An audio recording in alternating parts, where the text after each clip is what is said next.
দাঁড়াও, হাত মুষ্টিবদ্ধ করো, সমাজ থেকে সকল বৈষম্যের কবর রচনা করবার শপথ নাও। হে হতাশাগ্রস্ত জাতি, আসো আল কোরআনের কাছে, আমরা তোমাদেরকে মুক্তির বার্তা শোনাই, আমরা তোমাদেরকে সান্ত্বনার বাণী শোনাবো। আসো, হাতে হাত রাখি, সমস্ত বৈষম্য, জুলুম, স্বৈরতন্ত্রের কবর রচনা করে আল্লাহর কোরআনের সমাজ গড়বার জন্য হাতে হাত রাখি। যদি ইনসাফ কায়েম না করা যায়, ইসলাম অনুসরণ করা যায় না, যদি বেইনসাফের বিরুদ্ধে লড়াই না করতে পারো, মিথ্যে মুসলমানিত্বের দাবি ত্যাগ করো। তুমি যদি ইনসাফের জন্য যুদ্ধ করতে না পারো, তুমি যদি বৈষম্যের বিরুদ্ধে লড়াই করার হিম্মত না রাখো, মুসলমানের মিথ্যা দাবি করা ভণ্ডামি ছাড়া কিছুই নয়।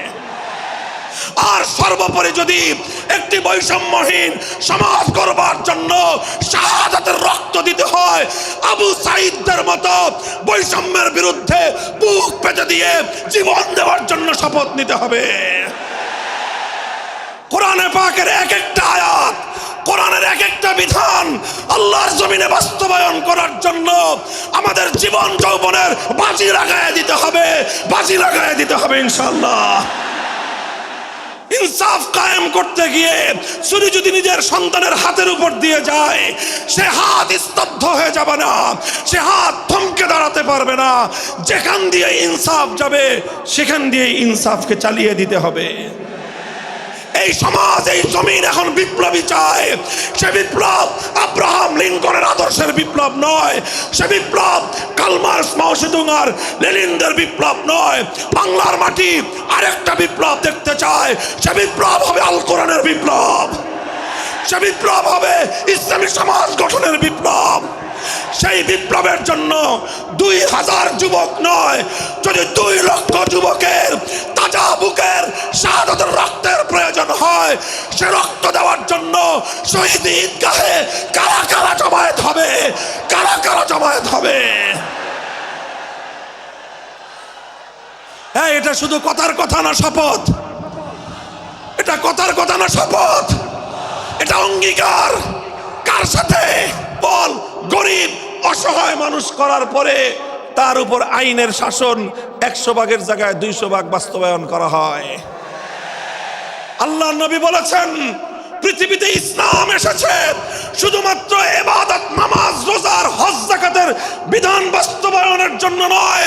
ইসলাম দুনিয়াতে আগমন করেছে, তার আগমনের অন্যতম উদ্দেশ্য হলো সমস্ত বৈষম্য দূর করে, জুলুম আর বেইনসাফি দূর করে বিশ্ব সভ্যতায় ন্যায় এবং ইনসাফ কায়েম করা।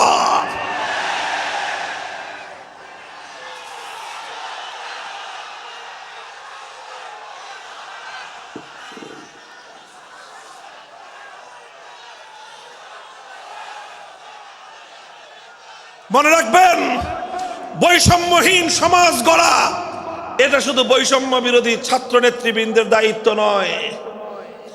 বৈষম্যহীন সমাজ গড়া এটা শুধুমাত্র বৈষম্য বিরোধী ছাত্র নেতৃবৃন্দের দায়িত্ব নয়। বৈষম্যহীন সমাজ গড়া সর্বপ্রথম আল কোরআনের সৈনিকদের দায়িত্ব। বৈষম্যহীন সমাজ গড়া সর্বপ্রথম আল্লাহর নবীর সত্যিকার উম্মতদের দায়িত্ব। ওঠো, দাঁড়াও, হাত মুষ্টিবদ্ধ করো, সমাজ থেকে সকল বৈষম্যের কবর রচনা করবার শপথ নাও। মুহতারাম হাজিরিন, কথাটা খুব জায়গা লক্ষণীয়, শোনার বিষয়। যারা একটা বৈষম্যহীন সমাজ দেখতে চাও, যারা জুলুম এবং অত্যাচারে অতিষ্ঠ হয়ে গিয়েছ, যাদের জীবনকে এই ধরনের অন্যায়, অবিচার, জুলুম, শোষণ, স্বৈরতন্ত্র যাদের অন্তর হৃদয়কে জ্বালিয়ে পুড়িয়ে ছারখার করে দিয়েছে, হে হতাশাগ্রস্ত জাতি, আসো আল কোরআনের কাছে, আমরা তোমাদেরকে মুক্তির বার্তা শোনাই, আমরা তোমাদেরকে সান্ত্বনার বাণী শোনাবো। আসো, হাতে হাত রাখি, সমস্ত বৈষম্য, জুলুম, স্বৈরতন্ত্রের কবর রচনা করে আল্লাহর কোরআনের সমাজ গড়বার জন্য হাতে হাত রাখি। দেখেন, আল্লাহ পাক রব্বুল আলামিন যুগে যুগে যত নবী রাসূল প্রেরণ করেছেন, যুগে যুগে যত আসমানি কিতাব আল্লাহর পক্ষ থেকে অবতীর্ণ হয়েছে, কেন হয়েছে? শুধুমাত্র মুসল্লিদের সমাজ গড়বার জন্য নয়, শুধুমাত্র রোজাদার সমাজ গড়ার জন্য নয়, অবশ্যই কোরআন এবং কিতাব নাজিল হয়েছে নামাজের জন্য, অবশ্যই কোরআন এবং কিতাব নাজিল হয়েছে রোজা, হজ, যাকাত সহ আল্লাহ পাকের যাবতীয় বিধান সমাজে বাস্তবায়ন করার জন্য। তবে একমাত্র এটাই উদ্দেশ্য নয়, বরং সমস্ত কিতাব, সমস্ত নবী রাসূল দুনিয়াতে আগমন করার অন্যতম একটা মৌলিক লক্ষ্য। কোরআনে পাকের সূরাতুল হাদীদ থেকে তেলাওয়াত করেন, অর্থ বুঝেন, মর্ম বুঝার চেষ্টা করেন। লাকাদ আরসালনা রুসুলানা বিল বায়িনাতি ওয়াল হুদা ওয়া আনজালনা মাআহুমুল কিতাবা ওয়াল মিজান লিয়াকুমান নাসু বিল কিসত। আল্লাহ কোরআন বলছে যে আমি নবী রাসূল পাঠিয়েছি, আসমান থেকে যুগে যুগে কিতাব নাজিল করেছি। এই সব কিছুর অন্যতম একটা উদ্দেশ্য হলো লিয়াকুমান নাসু বিল কিসতি। কোরআন নাজিলের উদ্দেশ্য, নবী প্রেরণের উদ্দেশ্য, শরীয়ত প্রেরণের উদ্দেশ্য, ধর্ম প্রেরণের উদ্দেশ্য হলো, অন্যতম উদ্দেশ্য হলো লিয়াকুমান নাসু বিল কিসতি। মানব সমাজ থেকে অন্যায়, অবিচার, জুলুম, শোষণ দূরীভূত করে ন্যায় এবং ইনসাফ কায়েম করা, এটাই হলো ইসলামের অন্যতম মৌলিক লক্ষ্য। যদি ইনসাফ কায়েম না করা যায়, ইসলাম অনুসরণ করা যায় না। যদি বেইনসাফের বিরুদ্ধে লড়াই না করতে পারো, মিথ্যে মুসলমানিত্বের দাবি ত্যাগ করো। তুমি যদি ইনসাফের জন্য যুদ্ধ করতে না পারো, তুমি যদি বৈষম্যের বিরুদ্ধে লড়াই করার হিম্মত না রাখো, মুসলমানের মিথ্যা দাবি করা ভণ্ডামি ছাড়া কিছুই নয়।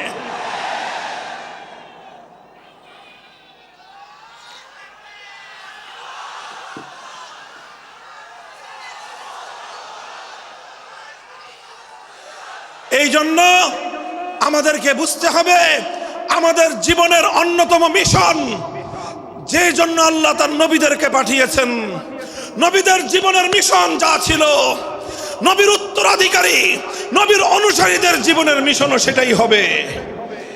বলেন কথা ঠিক না বেঠিক?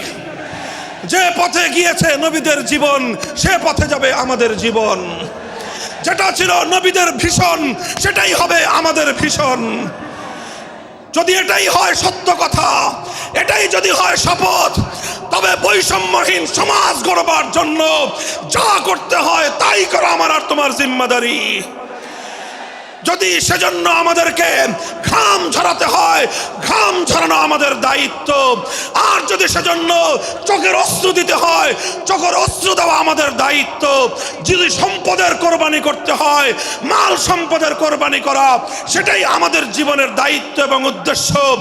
আর সর্বোপরি যদি একটি বৈষম্যহীন সমাজ গড়বার জন্য শাহাদাতের রক্ত দিতে হয়, আবু সাঈদদের মতো বৈষম্যের বিরুদ্ধে বুক পেতে দিয়ে জীবন দেওয়ার জন্য শপথ নিতে হবে।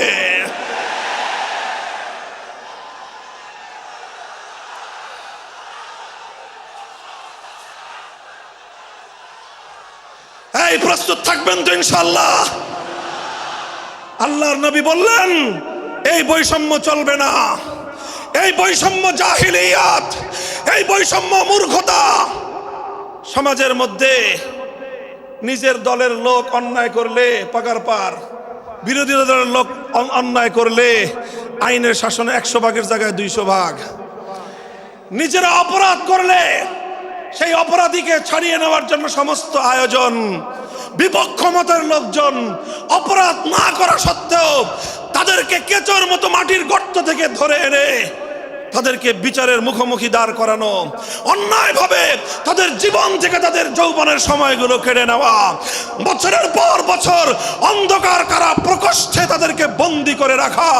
এই জুলুম এবং অন্যায়ের অবসান যদি না ঘটাতে পারো, পুরুষ এবং যুবক মানুষ হিসেবে আল্লাহর কাছে জবাবদিহিতার সুযোগ থাকবে না। কাজেই তাফসীরুল কোরআন শুধুমাত্র কোরআনের তেলাওয়াতের জন্য নয়, তাফসীরুল কোরআন শুধু আল্লাহর কোরআনের মর্ম বোঝানোর জন্য নয়। আল্লাহর কোরআন তেলাওয়াত করতে হবে, মর্ম বুঝতে হবে, আর তালিমে হিকমতের কর্মসূচির অধীনে কোরআনে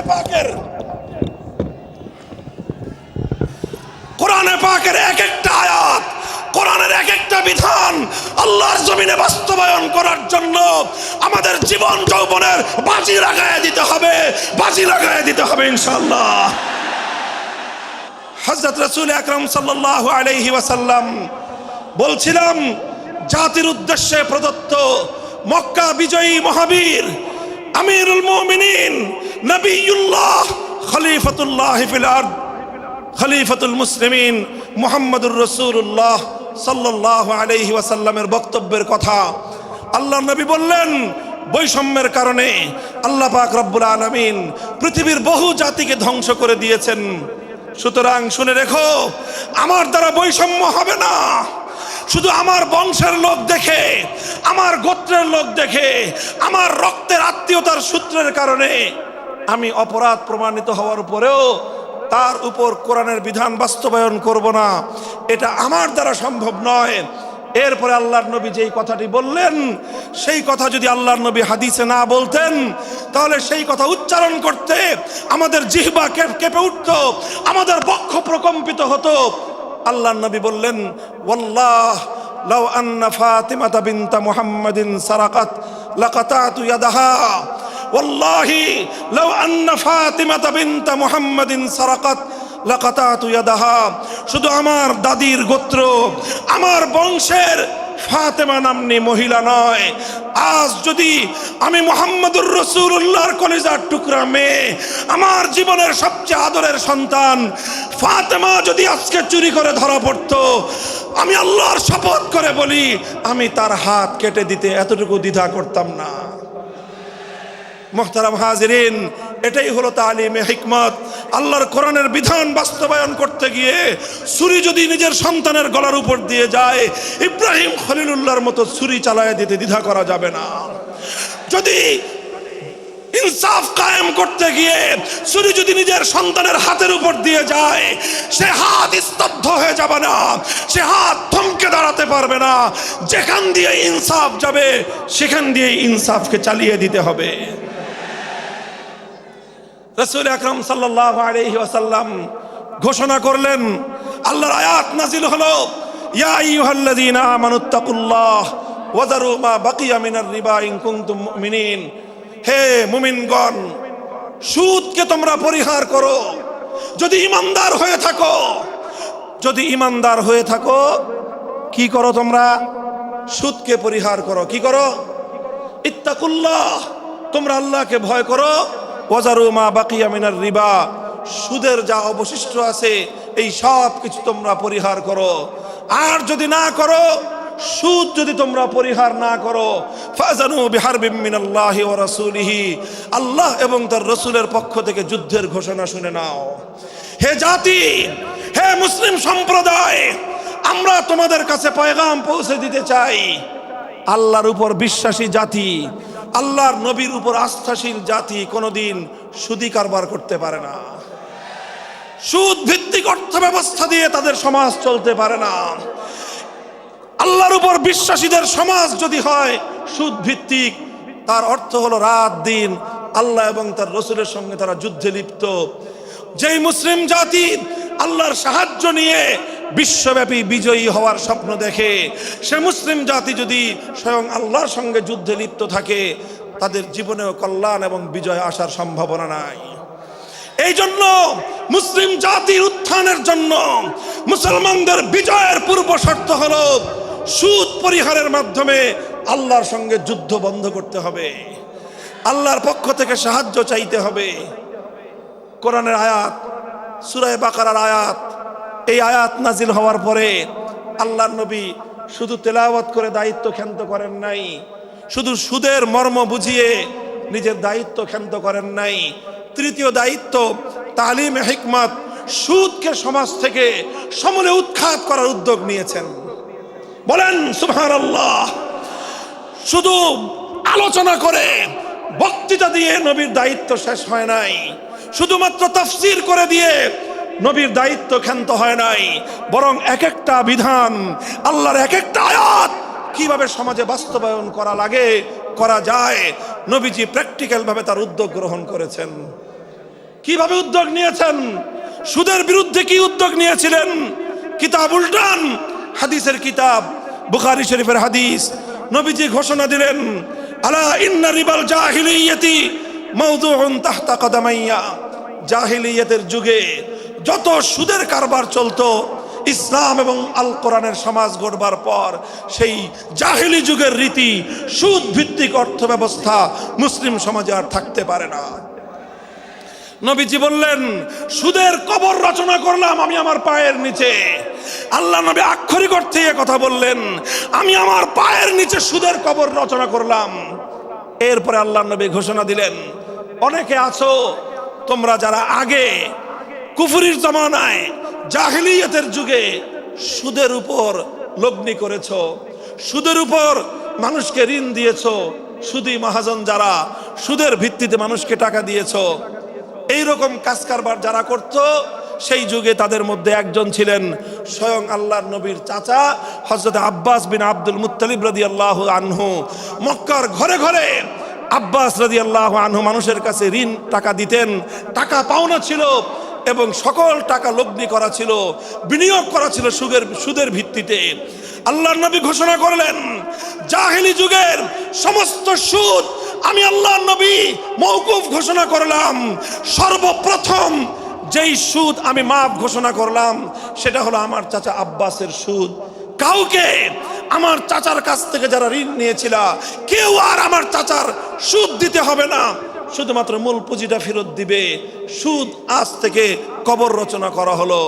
হে মুসলমান, যেই সুদের কবর রচনা করে সেই কবরের উপর ইসলামের বিজয়ের বুনিয়াদ কায়েম হয়েছিল, ইসলামের বিজয়ের কেতন উড়েছিল।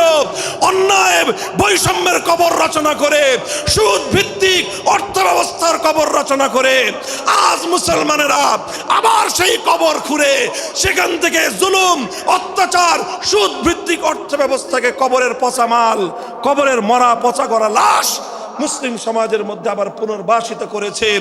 এজন্যই আজ মুসলমানদের এই অধপতন।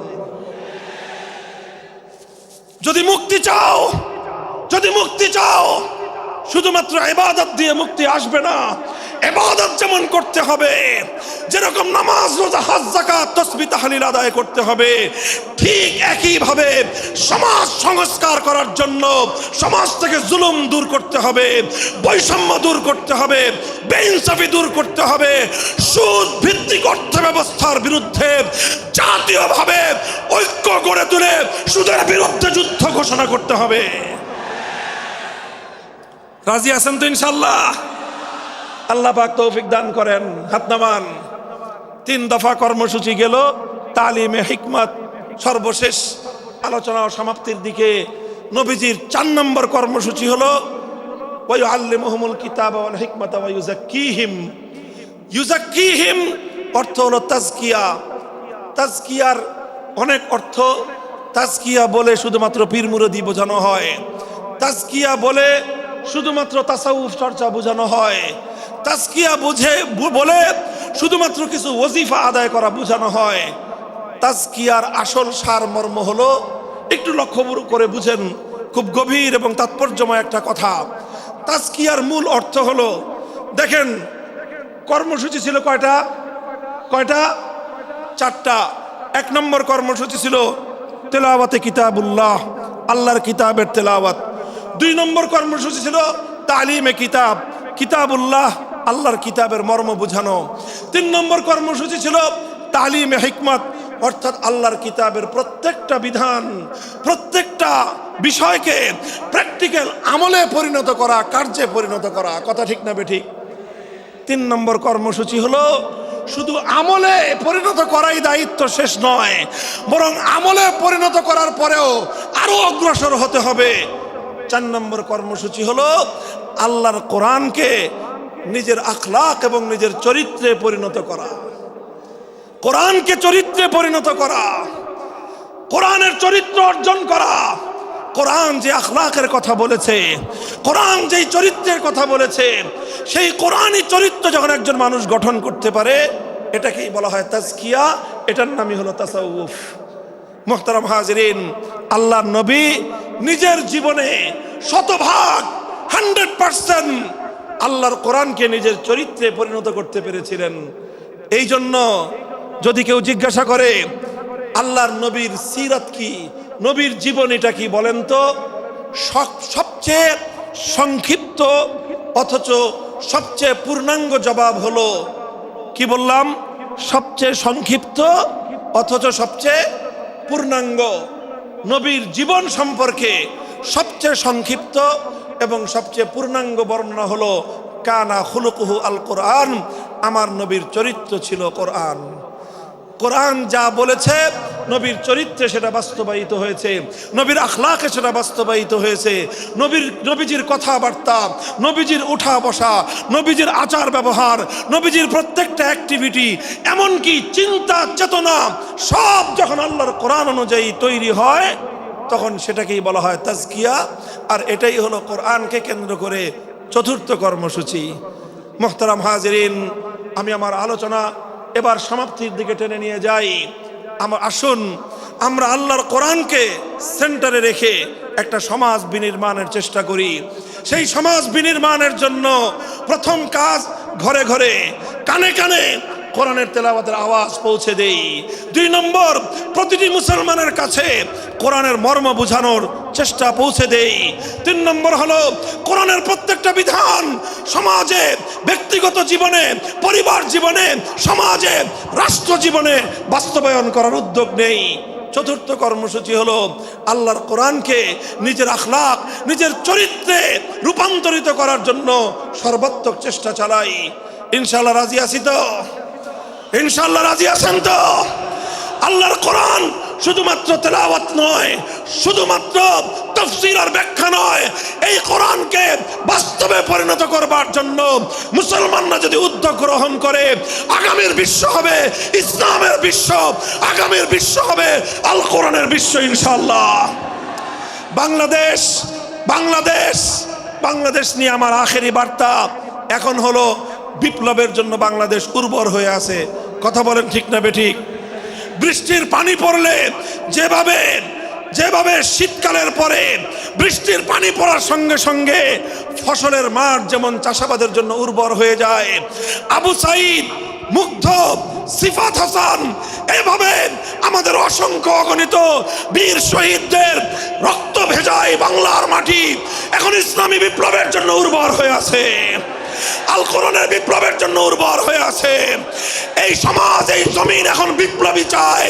সে বিপ্লব আব্রাহাম লিঙ্কনের আদর্শের বিপ্লব নয়, সে বিপ্লব কার্ল মার্কস, মাও সেতুং আর লেনিনদের বিপ্লব নয়।